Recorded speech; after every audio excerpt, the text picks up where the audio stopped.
स्वागत करने के लिए मंदिर अवस्था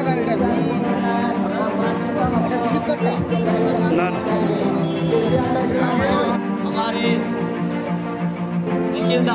जो अलीपुरद्वार जिला के कन्वीनर उनको सम्मान करेंगे श्रीमती मितुलामा।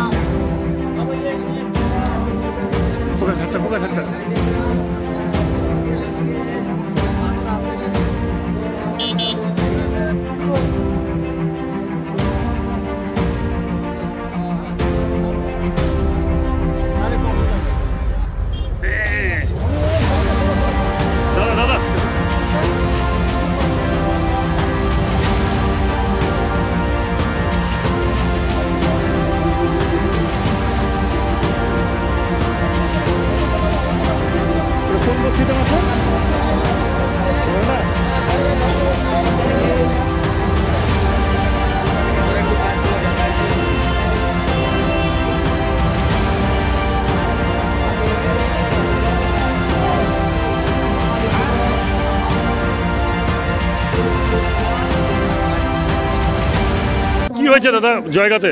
আজকে আমাদের জয়গা শহরে যখন দিলীপদা আসলেন, আমরা বাইক র্যালি করে যখন দিলীপদাকে পুরো জয়গা শহর পরিক্রমা করাচ্ছিলাম, সেই মুহূর্তে তৃণমূলের কিছু হারমাত দুষ্কৃতী তারা দিলীপদার গাড়ি ভেবে একই কালারে আরেকটা গাড়ি ছিল, সেই গাড়ির উপর আক্রমণ করে পাথর ছড়ে গাড়ি ভাঙে। পাশাপাশি আমাদের কালচিনি বিধানসভার বিধায়ক গুলশান চম্পামারির গাড়িটাও পাথর ছোড়া হয়। পাশাপাশি আমাদের অন্যান্য আরও নেতৃত্বের গাড়িতেও পাথর ছোড়ে। তৃণমূলী কংগ্রেস পুলিশের সামনে, পুলিশের কোনো ভূমিকা ছিল না। এই পুলিশ আজকে এই জায়গায় পৌঁছেছে, পুরো দলদাসে কাজ করছে তৃণমূল কংগ্রেসের, যার জন্য আজকে পুরো পশ্চিমবঙ্গ লজ্জিত। কারণ এই পশ্চিমবঙ্গে কোনো গণতন্ত্র নেই, কোনো নিরাপত্তা নেই। আমরা আবেদন করছি আগামী দিনের জন্য এরকম পরিস্থিতি না হয় এবং ল অ্যান্ড অর্ডার যেন বজায় থাকে। আর এই তৃণমূল কংগ্রেসের যে হারমাত্রা পুলিশের সামনে এই নিন্দনীয় ঘটনাটি করলো, আমরা ভারতীয় জনতা পার্টির পক্ষ থেকে, ভারতীয় জনতা যুব মোর্চার পক্ষ থেকে ধিক্কার জানাই। অনেকদিন ধরে আক্রমণ হয়, আমাদের উপরে হচ্ছে। পশ্চিমবঙ্গে যে আইন শৃঙ্খলা নেই প্রত্যেক দিন প্রমাণিত হয়।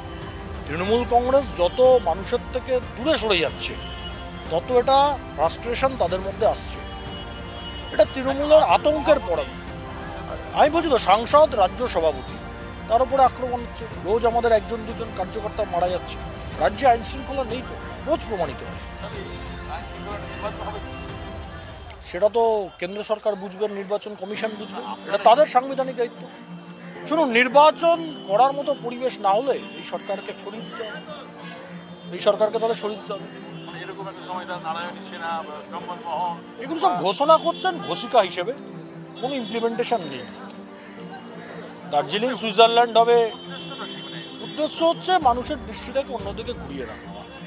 টেটের চাকরি প্রার্থীদের চাকরি দেবেন বলছেন, কি করে দেবেন?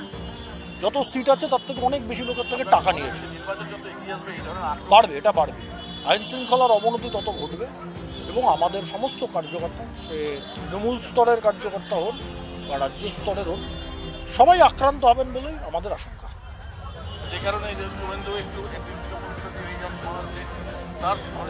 ওনারা কেন হচ্ছেন ওনারা বলবেন। এটা তো কায়দা। আমার সঙ্গে থাকলে সিকিউরিটি দেবো, আমার সঙ্গে থাকলে পুলিশ প্রোটেকশন থাকবে, আর আমার বিরুদ্ধে গেলে পুলিশ তাড়া করে বেড়াবে। এটা তৃণমূলের ঘোষিত নীতি, যেটা বেআইনি নীতি।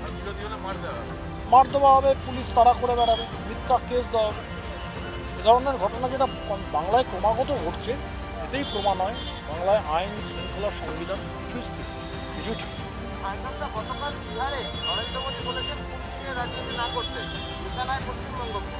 বিহারে বলেনি, দিল্লিতে বলেছে। কে উনি বলছেন, আমরা সবাই শুনবো, জনগণ শুনবেন। কালীঘাটে যিনি বসে আছেন তিনি তো শুনবেন না, তিনি তো ওটার উপরই নির্ভর করে আছেন। রক্তের বাইরে তার চোখের সামনে তো কিছু আসে না। তিনি মনে করেন রক্তের মাধ্যমেই তিনি ক্ষমতায় থাকতে পারবেন। অন্য দলের কার্যকর্তা নেতাদের রক্ত না ঝরালে তৃণমূল ক্ষমতায় থাকবে না, এটা কালীঘাটের বাসিন্দার ধারণা।